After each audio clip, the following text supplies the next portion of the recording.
جهنم توڕە کرد ئەگەر یەک کورد بمێنێ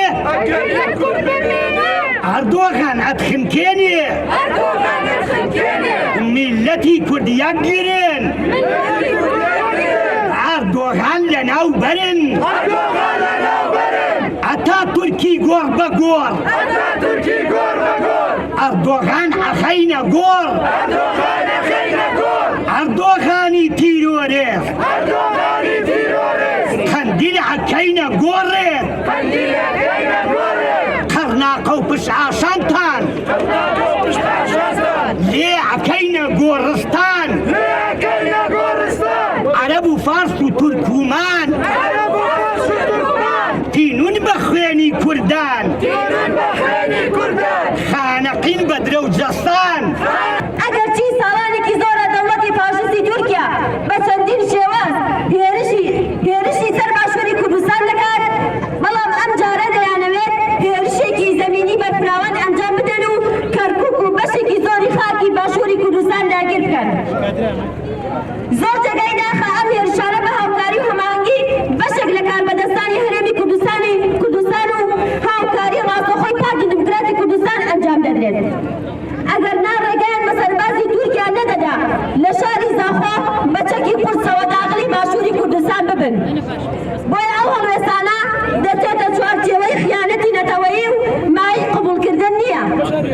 ئێمە وەک هاوڵاتیانی باشووری کوردستان پێمان وایە ئەم هێرشانە بە هەماهەنگی بەشێک لە دەوڵەتە هەرێمیەکان و خودی ئەمریکا ئەنجام دەدرێت. ئەو هەڵوێستانەش دوژمنکارانەیە و هێرشە بۆ سەر بە هاو دەستکەوتەکانی گەلەکەمان.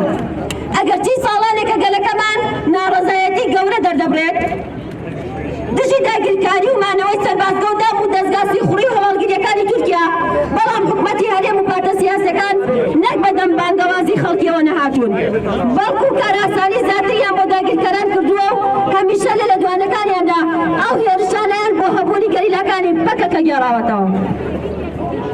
هەمووان دەزانین کەرکووک کە ئامادی سەرەکی دەوڵەتی فاشستی تورکیایە پەکەکەی لێ نییە. لە لیبیا و سۆماڵ و سۆدان و وڵاتە عەرەبیەکاندا گەریلابوونی نییە، بەڵام دەوڵەتی تورکیا هێرش دەکاتە سەر ئەو دەوڵەتانە و هەڕەشەی داگیرکردنیان لێ دەکات. بانگەوازی ئێمە بە هاوڵاتیانی هەرێمی کوردستان نیشاندانی هەڵوێست و ناڕەزایەتیە جەماوەریەکان لە ئەمڕۆدا ئەرکێکی لە پێشی مرۆیی و ئەخلاقی و نیشتیمانیە. ئەنیوێتی 28 ساڵ بەردەوامێ هاوکاری ئەو دەسەڵاتدارانی باشووری کوردستانە. ئەگەر توانیوێت ڕۆژانە خەڵکی مەدەنی لەناوبەرێ، ئەگەر توانیوێتی گەریلا ئازادەکان لەناوبەرێ و شەهیدیان کە، ئەگەر توانیوێتی ئاژاوەگێڕی گەورە لەناو باشووری کوردستاندا بکە، هاوکاری و هەماهەنگی هێزە کوردیەکانە لە باشووری کوردستاندا هەباڵان لێژە خەڵکی بەشەرەف و ئەمزەری شاری سلێمانی. دەوڵەتی تورکیا لە ئێستاە داگیرکەریەکانی پێی ناوەتە قۆناغێکی زۆر گەورەتر و بەرپراوانترەوە. بەتەنها لەلایەکەوە هێرش ناکە، لە ئاسمان، لەسەر ئەرز، لە ڕووی ڕاگەیاندنیەوە بە هەموو شێوازێک هێرشێکی هەمەلایەنەی هەمە چەشناکە لەسەر باشووری کوردستان. لەگەڵ ئەوەی کە گەلەکەمان ئێستا لە بارودۆخێکی زۆر نەهەمواردایە، لەبەرەوەی دوای 30 ساڵ لە ڕەنج و تێکۆشان و قوربانیدانێکی زۆری خەڵکی هەرێمی کوردستان و باشووری کوردستان هێشتا خەڵک برسیە. دوای هەبوونی سەرمایەیەکی گەورەی ژێرخاک و بنخاکی هەرێمی کوردستان هێشتا خەڵک برسیە. پارتە سیاسی عەرەبیەکان و پەرلەمانتارە عەرەبەکان هەڵوێستیان باشترە لە پەرلەمانتارە کوردەکان. ئەم هەڵوێستە هەڵوێستێکی شەرمنانەیە و بەتوندی ئێمە مەحکوم و ڕسوایەکەین. بۆیە جارێکی تر ئەو ئیسڕارەیەوە بەرامبەر هێزە ئەمنیەکانی سلێمانی دەستخۆشیتان لێکەین. هێزە ئەمنیەکانیش بەشێکی گەورە لەو داگیرکاری کاکرێتە سەر باشووری کوردستان چەندە بۆ خەڵکەوەندەش بۆ سەرەوانە. ئەگەر ئەمە بابری یەکێتیە ئەو هەڵوێستان شەرمەزار و مەحکوم و ڕسواکەین. ئەبێ هەرچی زووە ئەگەر خاوەن تۆزێک هەڵوێستی نەتەوەی و نیشتمانی یەکێتی ئەبێ بۆ ئەم ڕێگریە ئەمڕۆ داوای لێبوردن لە خەڵک بکات جارێکی تر سپاستانەکەین بۆ ئامە دوورکان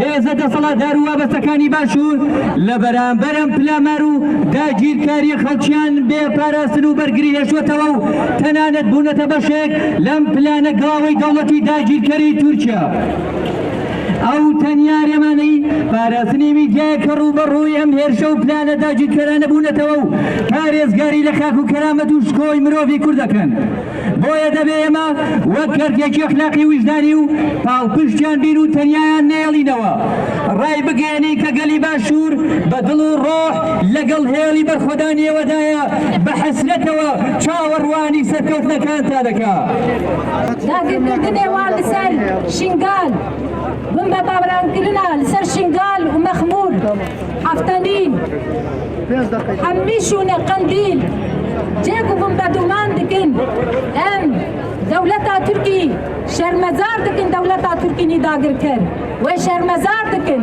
و ئەف داگیرگەریان دەولەتا تورکی لازمە هەلوەستێ گەلێ کورد ئێ بشەرەف و ناموس لە بەرامبەری ئەم داگیرکەریە پێویستە هەلوەستیان هەبێ ئەگەر بۆ هەلوەستیان نەبێ ماناخوا هەر کەسێکی بۆ لەگەڵ داگیرکردنێ دەولەتا تورکیە لەبەر وێژی خەلکێ باشوورە کوردستان بەڕاستی لازمە لە هەر شوونەکی ئێوان هەلوەستیان هەبێ داگیرکردنێ دەولەتا تورکی لەسەر خاکێ باشوورە کوردستان پێویستە قبول نەبێ